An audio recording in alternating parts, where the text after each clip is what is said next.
नमस्कार। आज हम एक सफर पे निकलने वाले हैं, एक ऐसे देश के जिसके बारे में शायद ज्यादा बात नहीं होती, पर जिसकी कहानियां कमाल की हैं।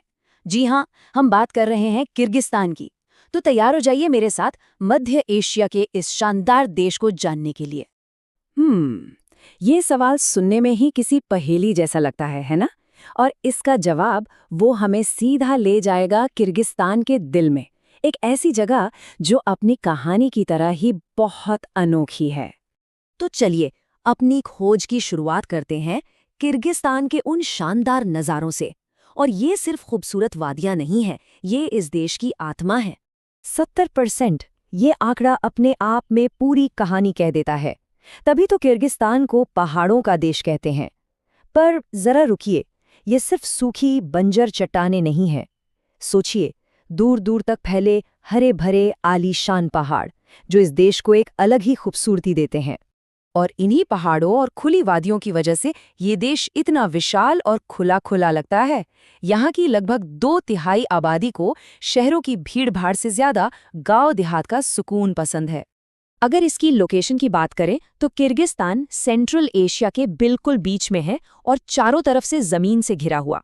इसके पड़ोसी हैं कजाकिस्तान, चीन, ताजिकिस्तान और उज़्बेकिस्तान। मतलब एक ऐसी जगह जिसने सदियों से इस देश के कल्चर और इतिहास को गढ़ा है। तो पहाड़ों की खूबसूरती तो देख ली, अब जरा यहाँ के लोगों की समृद्ध संस्कृति में झांकते हैं। एक ऐसी संस्कृति जो उनकी कविताओं और प्रतीकों में जिंदा है। ये नंबर 40 किर्गिस्तान के लिए बहुत बहुत खास है। क्यों? क्योंकि ये उन 40 कबीलों की निशानी है जिन्होंने मिलकर इस देश को बनाया। ये इतना जरूरी है कि इनके नेशनल फ्लैग पर बने सूरज से भी 40 किरणें निकलती हैं जो इनकी एकता की कहानी कहती हैं। और यहाँ के लोगों को कविताओं से जो इश्क है वो कमाल का है। सच तो ये है कि दुनिया की सबसे लंबी महाकाव्य कविताएं यहीं से आती हैं। यहाँ पोएट्री सिर्फ एक आर्ट फॉर्म नहीं है, बल्कि एक जुनून है जो लोगों की रगों में दौड़ता है। अच्छा, अब बात करते हैं कुछ मजेदार चीज की, खाने पीने की। आइए किर्गिस्तान के उन खास जायकों को चखते हैं जिनकी जड़ें इनके नोमैटिक पास्ट यानी खाना बदोश जीवन से जुड़ी हैं। तो सबसे पहले बात करते हैं यहाँ के नेशनल ड्रिंक की, और वो है कुमिस यानी फर्मेंट की हुई घोड़ी का दूध। हाँ, सुनने में थोड़ा अजीब लग सकता है, पर ये हल्का खट्टा और ताजगी भरा ड्रिंक यहाँ का नेशनल ड्रिंक है। और ये दिखाता है कि किर्गिज कल्चर में घोड़ों की जगह कितनी खास है। और घोड़ों से ये रिश्ता सिर्फ पीने तक ही सीमित नहीं है। बात करते हैं यहाँ के सबसे पसंदीदा खाने की। जी हाँ, घोड़े का मांस। ये किर्गिज खाने का एक बहुत जरूरी और कीमती हिस्सा है। एक बार फिर ये इन शानदार जानवरों के साथ इस कल्चर के गहरे रिश्ते को दिखाता है।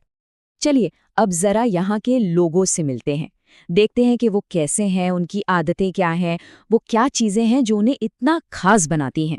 यहाँ के लोगों में एक बड़ी दिलचस्प बात है। पहली नज़र में वो बड़े शांत और नरम स्वभाव के लगेंगे, लेकिन एक बार बात शुरू हो जाए तो वो किसी भी टॉपिक पर पूरे 20 मिनट तक बड़े जोश के साथ बात कर सकते हैं। और इनकी सुबह की एक रस्म तो कमाल की है जो पूरे समुदाय को जोड़ती है।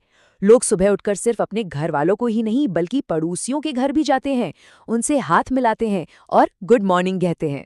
सोचिए, हर सुबह ये छोटा सा काम रिश्तों को कितना मजबूत करता होगा। इसके अलावा भी कुछ और बातें हैं जो यहाँ के समाज की नींव हैं, जैसे महिलाओं के लिए बहुत इज्जत, एक ही शादी में विश्वास और साफ सफाई का तो मानो जुनून है। और एक मजेदार बात, यहाँ बॉलीवुड के बहुत बड़े फैंस हैं। है ना कमाल का कनेक्शन? चलिए अब अपने इस सफर के आखिरी पड़ाव पर चलते हैं और जानते हैं किर्गिस्तान के मॉडर्न इतिहास के बारे में और आज दुनिया में इसकी क्या जगह है। एक वक्त था जब किर्गिस्तान सोवियत यूनियन का हिस्सा हुआ करता था, और वो विरासत आज भी यहाँ की इमारतों में और यहाँ की 2 ऑफिशियल लैंग्वेजेस किर्गिज और रशियन में साफ दिखती है। ये उनके आज की पहचान का एक जरूरी हिस्सा है। और यहाँ एक और दिलचस्प बात है, इनकी राजधानी बिश्केक में जो प्रेसिडेंट का ऑफिस है उसे भी व्हाइट हाउस ही कहते हैं। सफेद संगमरमर से बनी ये शानदार बिल्डिंग इनकी आज़ादी का एक बड़ा सिंबल है। अब जरा यहाँ की इकोनॉमी पर एक नज़र डालते हैं। जानकर शायद हैरानी हो कि यहाँ की अर्थव्यवस्था टूरिज्म पर नहीं बल्कि सोने के एक्सपोर्ट पर टिकी है। और सिर्फ एक चीज पर इतनी निर्भरता जाहिर है देश के इकोनॉमिक फ्यूचर के लिए एक बड़ी बात है। तो ये है किर्गिस्तान। ऊंचे ऊंचे पहाड़, हजारों साल पुरानी कविताएं और गहरी परंपराओं का एक अनोखा संगम। पर ये तो बस एक झलक है। जरा सोचिए, इस खूबसूरत देश में अभी और कितने राज दफन होंगे जो बस खोजे जाने का इंतजार कर रहे हैं।